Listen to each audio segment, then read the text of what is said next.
Halo gas, kegiatan kita di hari ini ya gas, sedang toreh getah karet ya gas. Beginilah cara kita mendoreh getah karetnya ya bosku. Beginilah bosku.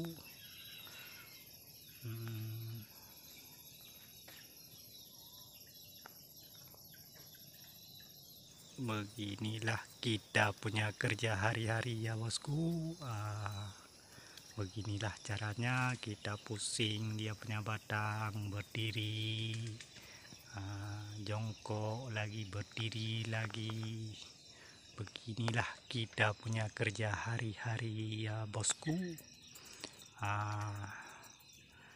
Beginilah pekerjaan hidup seorang perkampungan ya bosku. Pekerjaannya hanyalah mentoreh getah karet dan lain-lain kan, sebab kita tidak sekolah ya bosku. Beginilah pekerjaannya hari-hari ya bosku. Nak kerja kantor pun tak boleh, kita bukan orang sekolah ya gas.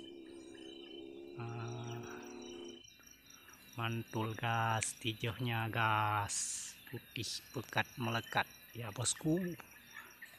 Bertuk-tuk tijohnya dia guys.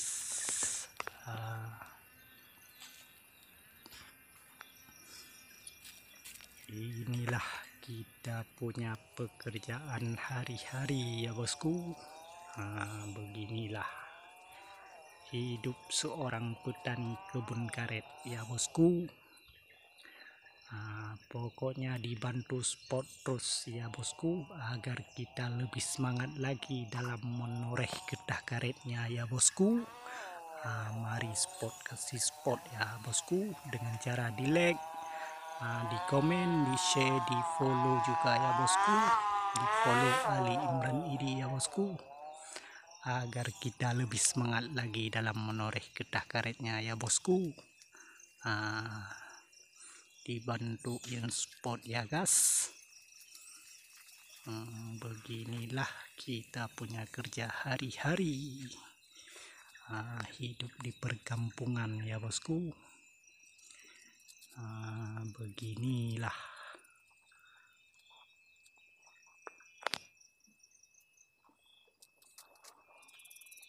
pokoknya dibantu spot terus ya gas, agar kita makin semangat lagi dalam menorehnya ya bosku.